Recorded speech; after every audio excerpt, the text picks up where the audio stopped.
इंदौर में नगर निगम यातायात विभाग सहित अन्य विभाग पूरी तरह से यातायात को बेहतर बनाने में जुटे हुए हैं, तो वहीं भगवा ऑटो रिक्शा चालक संघ द्वारा ई रिक्शा को लेकर आवाज उठाई। जो अधिकारी ने सुनते हुए ई रिक्शा को 23 रूट चिन्हित कर दिए गए हैं, जिसके आधार पर ही ई रिक्शा अब शहर के विभिन्न हिस्सों में संचालित हो सकेगी।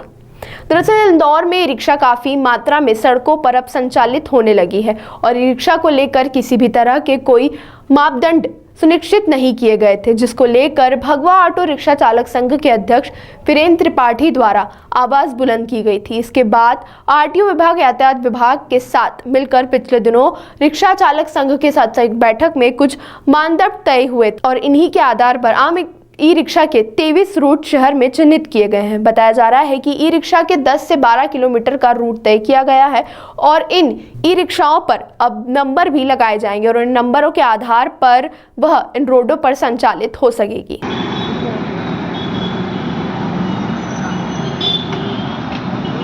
देखिए, इसके लिए हम इंदौर के शासन प्रशासन के सभी पदाधिकारियों को धन्यवाद देंगे। आरटीओ महोदय, डीसीपी मनीष अग्रवाल जी और हमारे इंदौर शहर के कलेक्टर साहब और साथ ही इंदौर शहर के लोकप्रिय महापौर जी।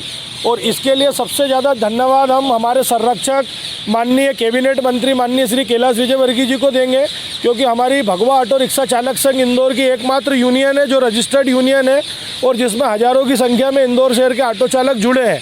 और हमारी यूनियन ने ही आंदोलन की चेतावनी डीसीपी मनीष अग्रवाल जी का घर का घेराव करने की दी थी, तभी जाकर के हड़कंप मचा और अधिकारियों ने तत्काल ई रिक्शा के रूट तय करे, जिसका बेनिफिट हमारे इंदौर शहर के 35,000 ऑटो चालक भाइयों को मिलेगा।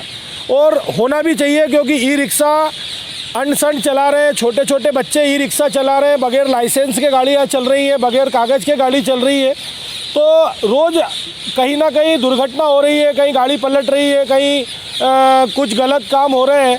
तो ये सारी चीज़ें इससे रुकेंगी। और आजकल ई रिक्शा का इस्तेमाल लोडिंग में बहुत हो रहा है और उसके कारण भी हमारे लोडिंग ऑटो चालक, ठेले वाले भाइयों का भी, हम्माल भाइयों का भी काफ़ी नुकसान हो रहा है, क्योंकि बगैर परमिट, बगैर रूट के, बगैर कागज़ के ये लोग कहीं भी गाड़ी चलाते हैं।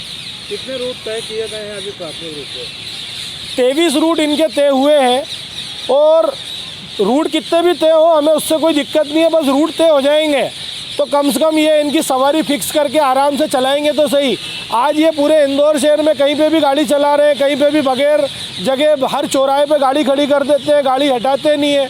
इससे ट्रैफिक का भी नुकसान हो रहा है। आप राजवाड़े को देखिए, रोज़ राजवाड़े की तस्वीरें आ रही हैं कि रोज़ वहाँ पर ट्रैफिक जाम ई रिक्शा के कारण हो रहा है। और ई रिक्शा के लिए मैं शासन प्रशासन के अधिकारियों से भी निवेदन करूँगा और सरकार से भी निवेदन करूँगा कि आप इनके लाइसेंस भी अनिवार्य कराएँ, क्योंकि छोटे छोटे बच्चे बहुत ई रिक्शा चला रहे हैं और इनकी गाड़ी का भी मीटर सत्यापन हो, गाड़ी का फिटनेस हो। अब फिटनेस होता ही नहीं है, किसी ई रिक्शा में तो ब्रेक ही नहीं घुस जाती है कहीं की कहीं।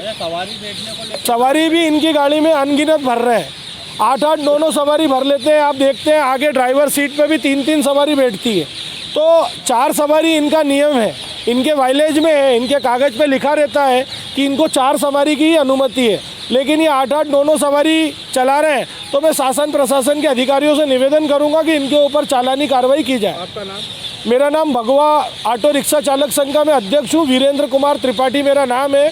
और आज हमारे यूनियन के सभी पदाधिकारी और सभी ऑटो चालक बहुत खुश हैं, क्योंकि इनकी रोजी रोटी चली जा रही थी ई रिक्शा के कारण। आज ये लोगों का परिवार चलेगा, क्योंकि इंदौर शहर में ऑटो रिक्शा 1956 से चल रही है और ऑटो रिक्शा इंदौर की मॉनिटर है जो 24 घंटे चलती है।